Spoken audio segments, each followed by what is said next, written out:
नमस्कार बंधुरा आशा करছি আপনারা সবাই ভালো আছেন এবং সুস্থ আছেন। আমি রাখি আমার চ্যানেলে সবাইকে জানাই অনেকটা স্বাগত। তো বন্ধুরা প্রতিদিনের মতো আজও চলে এসেছি এমন কিছু গুরুত্বপূর্ণ টিপস নিয়ে যেটা আপনাদের অনেকটাই কাজে আসতে পারে এবং অনেকটা টাকা পয়সাও ফালতু খরচার থেকেও বাঁচিয়ে ফেলতে পারবেন এবং নিজেদের জন্য ঠিকই একটু সময় বের করে নিতে পারবেন। তো আমি চলে এসেছি আমার প্রথম টিপসে এখানে দেখতেই পাচ্ছেন একটা ধূপকাঠির প্যাকেট। তো এই ধরনের ধূপকাঠি খুব সুগন্ধি হয়। এবার সুগন্ধ হওয়ার কারণে আমরা যখন ঘরে ধূপকাঠি জ্বালানোর পর সেই ধূপকাঠিগুলো যখন ফুরিয়ে যায় এই কৌটাগুলোকে মানে এই যে প্যাকেটগুলোকে আমরা কাজে লাগাই না ফেলে দিই। কিন্তু বন্ধুরা এই বর্ষার দিনে এই প্যাকেটগুলোর যে কতটা ভালো কাজ আছে না জানলে বুঝতে পারবেন না। আমরা প্রথমত এই ধূপের যে প্যাকেটগুলোকে কেটে নিচ্ছি, কাঁচির সাহায্যে কেটে ছোট ছোট পিস করে নিচ্ছি, নিয়ে এটাকে কি করব সবটাই কিন্তু জানতে পারবেন। তো আমি কাজটা কিভাবে করছি বন্ধুরা, আপনাদেরও কিন্তু ঠিক সেইভাবেই কাজটা করতে হবে। এবার এই যে প্যাকেটগুলোকে আমি ছোট ছোট করে কেটে দেখবেন এই বর্ষার দিনের কথা কেন বললাম, কারণ এই বর্ষার দিনে এই চারিদিকে দেখবেন কেমন একটা ভিজে ভিজে ভাব থাকে, একটা ভিজে গন্ধ আসে।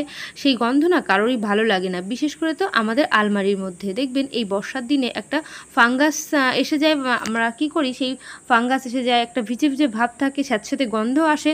তো তার জন্য আমরা ন্যাপথলিন দিয়ে থাকি। ন্যাপথলিন দিলে কি হয়, যে জামা কাপড়ের মধ্যে দিলে না অনেক সময় ন্যাপথলিনের একটা দাগ এসে যায়। তো সেই সমস্ত দাগ হয়ে গেলে আর কারো ভালো লাগে না। তাই আমরা কি করব, আলমারির মধ্যে দেখবেন যেখানে জামা কাপড় গোছানো আছে তার মধ্যেই আমরা যদি ধূপের প্যাকেটগুলো দিয়ে দিতে পারি, তাহলে ধূপের যে খুব সুন্দর একটা সুগন্ধ ছিল সেই সুগন্ধগুলো আমাদের জামা কাপড়ের মধ্যে মিশে যাবে।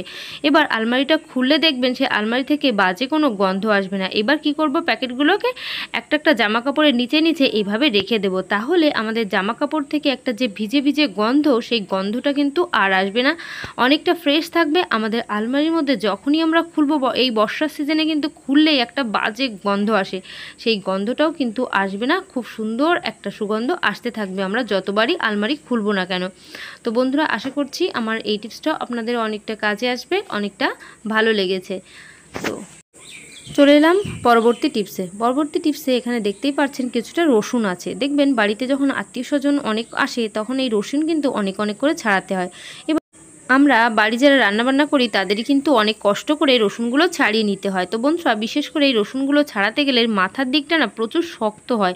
আমরা যতটা কষ্ট করে আঙুল দিয়ে ছাড়ানোর চেষ্টা করি না কেন, নখের মধ্যে কিন্তু আমাদের প্রচুর ব্যথা হয়। তার কারণ কি, কারণ এই যেহেতু রসুনের এই মাথার দিকটা প্রচুর শক্ত, এই জন্য এগুলো যখন আমরা নখ দিয়ে চেপে এটাকে কাটতে যাই তখনই কিন্তু আমাদের আঙুলে ব্যথা হয়ে যায়। তো আমরা কি উপায় করব যার ফলে অনেক অনেক রসুন ছাড়ানো হয়ে যাবে কিন্তু আমাদের আঙুলে কোনো ব্যথাও হবে না। তার জন্য আমরা এখানে বাচ্চাদের যে সিরাপের শিশির নিয়ে নিয়েছি, সিরাপের যে ঢাকনাটা শিশির, সেই ঢাকনার সাহায্যেই কিন্তু আমাদের কাজটা হবে। এটা যেহেতু টিনের মানে এই যে ঢাকনাটা, এই টিনের ঢাকনা দিয়ে কিন্তু কাজটা ভালো হবে, প্লাস্টিকের যে ঢাকনাগুলো দিয়ে কিন্তু একদম কাজটা হবে না। রসুনগুলো দেখতেই পাচ্ছেন কতটা সহজে অল্প সময়ের মধ্যে আমি কিন্তু ছাড়িয়ে নিচ্ছি। এই রসুনের মাথা এবং পেছনটা কেটে এইভাবে পরিষ্কার করে নিতে পারবেন অল্প সময়ের মধ্যে, একদম অনেকটা রসুন ছাড়িয়ে নিচ্ছেন। সেটা হলো এই যে সিরাপের যে ঢাকনাটা, সেই ঢাকনার কামাল এটা। তো বন্ধুরা দেখবেন সংসারে এমন মাঝে মাঝে কিছু কাজ থাকে, সেটা যদি একটু বুদ্ধি খাটিয়ে করতে পারি তাহলে আমাদের অনেক সময় বেঁচে যায়, যার ফলে আমরা কিন্তু অনেক অনেক কাজ আমরা করে ফেলতে পারি অল্প সময়ের মধ্যে। তো বন্ধুরা এইভাবে আপনারা রসুন ছাড়িয়ে নেবেন, দেখবেন কোনো পরিশ্রমও লাগবে না আর অল্প সময়ের মধ্যে অনেক অনেক রসুন ছাড়াতে পারবেন। বাড়িতে আত্মীয় স্বজন আসলেও কেউ হেল্প করবে সেই চিন্তা আমাদের আর করতে হবে না, আমরা নিজেরাই অল্প সময়ের মধ্যে অনেকটা রসুন এই ঢাকনার সাহায্যে ছাড়িয়ে ফেলবো। তো বন্ধুরা আশা করছি আমার এই টিপসটা আপনাদের অনেকটা কাজে আসবে, অনেকটা ভালো লেগেছে। যদি খুব ভালো লাগে অবশ্যই কিন্তু পরিবারের সবার সঙ্গে এবং বন্ধুদের সবার সঙ্গে শেয়ার করতে একদমই ভুলবেন না।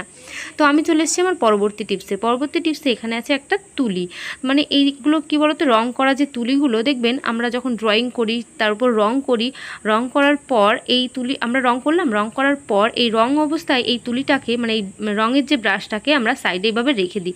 এইভাবে যদি রেখে দিই তাহলে কি হয়, সেই রংটা কিন্তু আমাদের মেঝের মধ্যে পড়ে যায়। তো যে জায়গার উপরে রাখছি সেই জায়গাটা রং লেগে নষ্ট হয়ে যায়। তো আমরা এই যখনই কিছু রং করব, রং করার পর এই ব্রাশগুলোকে আমরা একটা ছোট্ট উপায়ের মাধ্যমে রাখতে পারি, যার ফলে আমাদের এই মেঝেটাও নষ্ট হবে না আর আমাদের ব্রাশটাও কিন্তু খারাপ হবে না। তার জন্য নিয়ে নিতে হবে এই ধরনের ক্লিপ। তো জামা কাপড় শুকানোর যে ক্লিপগুলো আছে সেই ক্লিপ এইভাবে কিন্তু আমি এই ব্রাশের মধ্যে আটকে দেব। যখনই আমরা রং করলাম, রং করার পর সাইডে রাখতে হচ্ছে, এইভাবে একটা ক্লিপের সাহায্যে আমরা রেখে দেব। তাহলে কি হবে, এই যে ব্রাশের যে রঙগুলো কোথাও লাগবে না, সেই জায়গাটা নষ্টও হবে না। তো বন্ধুরা দেখতেই পাচ্ছেন আমি কাজটা কিভাবে করছি, এইভাবে কিন্তু আপনাদেরও করতে হবে। তো আশা করছি বন্ধুরা আমার এই ছোট্ট টিপসটা আপনাদের অনেকটা কাজে আসবে, অনেকটা ভালো লেগেছে। যদি খুব ভালো লাগে অবশ্যই কিন্তু একটু কমেন্ট করে আমাকে জানিয়ে দেবেন। আর কে কোথার থেকে আমার ভিডিওগুলো দেখছেন অবশ্যই একটু কমেন্ট করবেন, তাহলে আমি বুঝতে পারবো আমার ভিডিও কোথায় কোথায় পৌঁছে যাচ্ছে। তো আমি চলে এসেছি আমার পরবর্তী টিপসে। এখানে আছে লাইটার। তো বন্ধুরা দেখবেন এই লাইটারগুলো কিছুদিন ব্যবহার করতে করতে না খারাপ হয়ে যায়, তখন কোনোভাবেই আর জ্বলে না। আমরা তখন দেশলাইয়ের ব্যবহার করে আমরা আমাদের ওভেনটাকে জ্বালাই।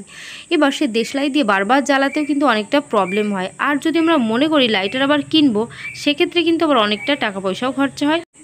তো আমরা সেই ফালতু টাকা খরচা না করে এই আগের লাইটারটা যদি আমরা ঠিক করে নিতে পারি তাহলে কেমন হয়। যেহেতু রান্নাঘরে জলের কাজ সবসময় হয়, আর এই বর্ষার দিনে কিন্তু একটা স্যাঁতসেঁতে ভিজে ভিজে ভাব থাকে। তো সেই লাইটের মধ্যে যদি কোনো কারণে জল চলে যায় তখন কিন্তু লাইটারটা জ্বলতে চায় না। তো আমরা কি করব, আমরা গ্যাস ওভেনের উপর যদি কিছু রান্নাবান্না করার পর সেটাকে বন্ধ করে দেব। বন্ধ করার সঙ্গে সঙ্গে কিন্তু বার্নারটা ঠান্ডা হয় না, বার্নারটা কিন্তু অনেকটা গরম থাকে। আর আমরা যেহেতু হাতও দিতে পারি না, তো আমরা এই লাইটারটাকে বার্নারের মধ্যে এইভাবে ঢুকিয়ে রাখবো। তাহলেই দেখবেন লাইটারের মধ্যে যে সমস্ত ভিজে একটা ভাব আছে সেই ভিজে ভাবগুলো শুকিয়ে যাবে। যদি জল থেকে থাকে সেই সমস্তও শুকিয়ে যাবে। এটা কিন্তু আপনারা যদি শুধু বার্নারের উপরে দিচ্ছেন তেমনটি নয়, যদি খুব কড়া রোদ থাকে রোদের উপরেও দিয়ে দেবেন।